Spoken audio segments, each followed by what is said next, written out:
Hello, I'm Cal Brim, and welcome to this edition of ProForce. Our training program today is titled Bomb Threats, Reality versus Perception.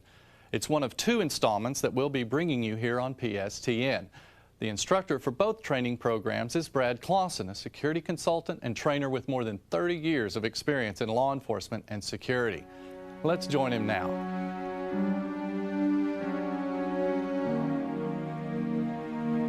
There's a bomb in your building.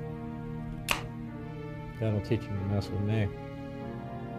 Bomb threats, even the idea of a bomb threat, can cause fear and anxiety in many people. Bomb threats are a very real problem that affect all types of businesses regardless of size or type. Businesses lose hundreds of millions of dollars each year because of bomb threats, and largely in part because those in charge have little or no understanding of the realities of bomb threats, nor do they know how to analyze or properly respond to them. The purpose of this training is to teach the realities of bomb threats so that anyone who receives or becomes involved in a bomb threat will be able to act in a reasonable and safe manner and not panic. The fear and panic that people feel is rooted in their misunderstanding of real bombers, hoaxers, and explosives. These videos will help to dismiss many of the myths associated with bomb threats, reduce or eliminate the likelihood of panic and anxiety, build confidence in your ability to perform in a calm and professional manner when a bomb threat is received, provide you with a real and logical understanding of bombers and hoaxers, teach you what you need to do if you are the person receiving the threat. What is a bomb threat? A bomb threat is a warning that a bomb or explosive device is going to explode in a specific target environment. It does not mean that there is an actual explosive device on the premises. In order for us to remain calm and professional during a bomb threat, we must first understand our fear. Bomb threats or hoaxes cause great fear and disruption because people have an exaggerated fear of bombs and explosives. People have no knowledge about bombs and bombings. People misunderstand explosives and their power. Bombers are a faceless enemy. You're in an extremely high-risk situation, Ms. Collin. That should have been explained to you. The greatest contributor to our unreasonable fear of bomb threats is Hollywood. Television and movies always portray bombs and explosions as large, destructive fireballs. In reality, this is not true. Hollywood spends a lot of time and money and uses a lot of flammable liquids to produce that effect. Most bombs are small and don't produce fireballs. Unrealistic fear causes unrealistic responses. Most explosives, pound for pound, have about the same explosive power. Many people think that plastic explosives, C4, are more powerful than other explosives. Not true. Plastic explosives have about the same power as many other explosive compounds. Plastic explosives are in wide use by the military because they are easily molded to fit into objects, are safe to store and transport, and don't explode when exposed to fire. They just burn. The most common ingredients in bombs are common items that are easily obtained, such things as gunpowder, liquid chemicals, some fertilizers, and flammable liquids. On television and in the movies, we see very small package bombs, such as briefcases, causing major damage to buildings and even totally destroying an entire floor of a building. In reality, Hollywood uses hundreds of pounds of explosives and flammable liquids to make such an explosion. And even then, the explosions are channeled or aimed to blast in a certain direction. It would take 10 to 20 pounds of explosives to do major damage or to destroy an average-sized room, far more than can be carried in a briefcase. An explosion rocked an Atlanta building that houses an abortion clinic just after 9:30 this morning. It shattered windows and scattered debris, but no injuries were reported. It takes tons of explosives to destroy a building. It takes 1 pound of explosives or less to kill 1 or 2 people. For an example, letter bombs. Explosions are intensified by pressure. If the explosive device is contained in something that will build pressure before bursting, then the explosion will be greater. Examples of this would be pipe bombs, made of thick steel pipes, or even a bomb inside a closed vehicle. Here's a couple who were standing there. Most people believe that somewhere between 10% and 50% of all bomb threats are real. This is a misunderstanding that adds to their fear. Although there are no exact numbers, a more reasonable estimate would be about 1 in 500,000 bomb threats that are real. That's 0.000002%. The reason? Bombers don't call in threats. Bombers plant explosive devices to have them explode. What do the Oklahoma City bombing, the World Trade Center bombing in the early 90s, and the recent Midwest mailbox bombings have in common? There was no threat. A bomb went off. Bomb threats can be delivered or received in a number of ways. They can be delivered by any means of communications: telephone, mail, email, first person, third person, note or memo, radio or television, or a recording. Regardless of how a bomb threat is received, it cannot be ignored. The type of threat, the text of the threat, as well as the current and past events will be considered when analyzing a threat for authenticity. The type and level of response will also be determined by these factors. Two logical explanations for reporting a bomb threat are: first, the caller has definite knowledge or believes an explosion or incendiary bomb has been or will be placed, and he wants to minimize personal injury or property damage. The caller may be the person who placed the bomb or someone who has become aware of such information. The caller wants to create an atmosphere of anxiety and panic, which will in turn result in a disruption of normal activities at the facility where the device is purportedly placed. There are any number of reasons that a bomb threat will be made. First, to disrupt the activities of a facility so that the caller can watch the response. The caller probably considers the response humorous, harmless fun. To get out of work early. To get out of school early. To avoid taking an exam at school. To allow the caller to arrive late for work or school. A disgruntled employee, former employee, or client getting even for some perceived wrongdoing towards him. To scare the occupants of a facility. To cause a company financial loss. Caller planted a device, called in a threat, and found the device to become a hero. To get people away from a real explosive device. For ransom demands. Whatever the reason for making a bomb threat, there will certainly be a reaction to it. Finding a suspicious object also constitutes a threat, but the response will differ. An evacuation of the immediate area should be made and a search should be conducted for additional devices. Rarely do bomb squads respond to bomb threats. They respond to found suspicious items. Terrorists don't call in bomb threats. If terrorists use explosives, they fully intend for them to go off. Big explosions appeal to terrorists because they get maximum attention and cause widespread fear and terror. The larger the blast, the greater the effect and damage. Terrorists are most likely to target facilities that will cause the greatest disruption to normal everyday life.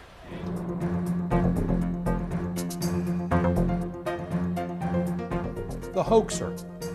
There are two types of hoaxers. First, the vandal or harasser calls in to disrupt. The terrorist has a specific reason and wants to cause fear and panic.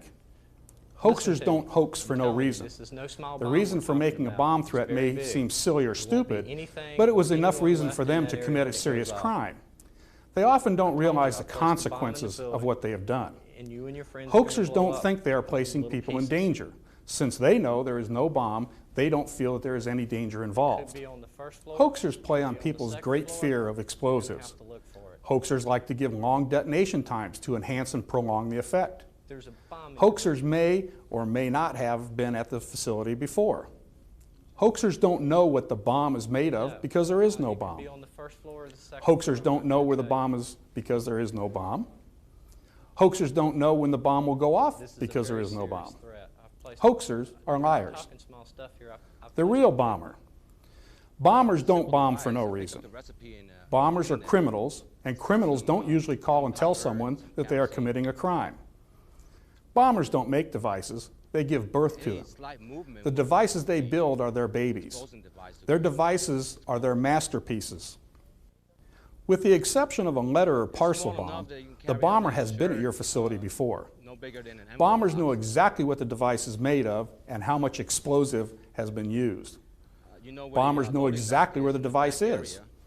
Bombers know exactly when the device will go off and what will Keypad detonate it. where the employees come There are in. no known incidents of bombers lying during a threat. Bombers only call in a threat for one of two It'll reasons. detonate at any First, they have had a change of heart, which is highly unlikely. Or Yeah, within the second, next 5 that they minutes want to get people it'll go away from off, their And device. if somebody moves it, The bomber requires knowledge of explosives, initiation, and fusing. The hoaxer requires no knowledge. The bomber must acquire materials, either by buying, stealing, or making them. The hoaxer needs no materials. The bomber constructs the device, which requires skill and craftsmanship. The hoaxer doesn't construct the device. The bomber must place the device. For the hoaxer, there is no device to place. The bomber is an operative individual. The hoaxer is not. The bomber is a stand-up guy. The hoaxer is a coward. The hoax bomb threat. There are no absolutes about bomb threats. Security. The more knowledge the hoaxer has about explosives, the facility, device are and you terminology talking about, sir? of a bomb expert, the more realistic he can make his call. Since the great majority of hoaxers are just average, everyday people, either trying to disrupt an operation or getting even for some perceived wrongdoing, they usually don't have the knowledge necessary to answer simple questions such as those on a bomb threat checklist. When asked specific questions about a supposed bomb they have planted, a hoaxer most likely will have to pause and think about the question for a moment in order to make up an answer. That is, of course, assuming he would stay online long enough to answer any questions. A real bomber could easily answer all of the questions without thinking about them. The hoaxer doesn't have to validate himself during a bomb threat. In other words, he doesn't have to absolutely convince you that he is a real bomber or that there is really a bomb at the facility. He is counting on the idea that management will take the threat serious enough to evacuate everyone and call the police to search the facility. In fact, this is almost always the case. There are many common characteristics about hoax bomb threats. The very short, quick threat, such as, "There's a bomb in your building." In this case, the caller makes a very fast call and hangs up. He gives no credible information and doesn't answer any questions. The caller makes reference to a bomb rather than an explosive device. A hoaxer will rarely have any knowledge of explosives or explosive devices and therefore refers to a device as a bomb. A real bomber, someone with training and experience in explosives and explosive devices, will refer to a bomb as a device. Professionals refer to bombs as devices. However, considering how easy it is to make a non-professional explosive device, such as a pipe bomb with gunpowder, a non-professional may refer to a real explosive device as a bomb. Background noise. Hoaxers like to watch what happens when they call in a bomb threat. They want to witness the disruption they cause. Knowing that most facilities will order an immediate evacuation, they know that they must be close by when they call the threat in. Long detonation time. A hoaxer is most likely to give a long detonation time. It is not uncommon for a hoaxer to give a detonation time of an hour or even several hours in order to prolong the effect and disruption. Real bombers do not give long detonation times for fear that their device may be located and disarmed. Large bombs. A hoaxer may tell you that he has planted a large bomb. A large bomb, say 10 plus pounds, would have to be in a large container, generally something larger than a briefcase. It would be difficult for someone to carry and deliver such a large box or container and conceal it without being detected by someone and causing them to question what the person is doing. Considering that most devices are placed in common or public areas, it is very unlikely that the placing of the device will go unnoticed. People don't usually bring possessions into a facility, set them down, and walk away from them without raising concern. A bomber wants to be inconspicuous as possible. Unless the bomber has access to a facility after hours, he would have to place the device during open or business hours when people are around. General rather than specific reference to placement of a device. Hoaxers are most likely to make general reference to the placement of a device. Bombers, on the other hand, will normally be very specific. They want you to know they have placed a device. Gag call. Hoaxers that call in a bomb threat as a gag will often find it hard to sound there's threatening. a bomb in your building. They may even start laughing or giggling during the call. People that pull gags will usually have others with them. A gag is done for a laugh, so there has to be someone else present to appreciate the gag. Even though the caller may not laugh or giggle, persons in the background may be laughing or giggling. The real bomb threat. Real bombers plant devices fully intending for them to detonate. With extremely few exceptions, real bombers don't call in bomb threats. Bombers are very cooperative and are seeking credibility via accurate and knowledgeable information. There are only two reasons that a real bomber would call in a bomb threat. One, he has had a change of heart, which is highly unlikely, or two, he wants to get people away from his device. He doesn't want people to get hurt, only intends property damage. Doesn't want his device to be located and possibly disarmed. A real bomber's greatest fear is that his device will be found and disarmed by a bomb squad and taken to the lab for evaluation. Explosive experts can learn a great deal of information from the device if they can disarm it, such as what the device is made of, where the components of the device came from, who purchased the components or if they were stolen, what type of explosives training the bomber has had, and the identity of the bomber from such things as fingerprints or DNA. In the very rare event that a real bomber would call in a bomb threat, he will usually be cooperative in answering questions. If a bomber calls in a threat, it will be because he wants people to get away from his device. He has to make sure that the person receiving the threat believes he is a bomber and not a hoaxer. In other words, he has to validate himself. The only way to do that is to tell things that only the bomber would know, such things as the type of device, what it is made of, what will cause it to detonate, its size, the location of the device, and when it will detonate. A description of your facility. Remember, a bomber has been to your facility. Where the device has been placed. The bomber will call close to the detonation time. He will call allowing enough time for people to evacuate the location, but not allowing enough time for a bomb squad to arrive, locate the device, and disarm it. The bomber is not trying to cause fear and disruption because of his call. A hoaxer is. A bomber wants you to get away from his device so that it can detonate. The bomber will be very specific as to who placed the device. He will associate himself or others with the placing of the device and will use terms such as I and we. We hope this first program, Bomb Threats, Perception versus Reality, gives you an increased knowledge and clear understanding of the differences between a real and a hoax bomb threat, so that should you ever receive a bomb threat, you'll be able to respond in a calm and professional manner.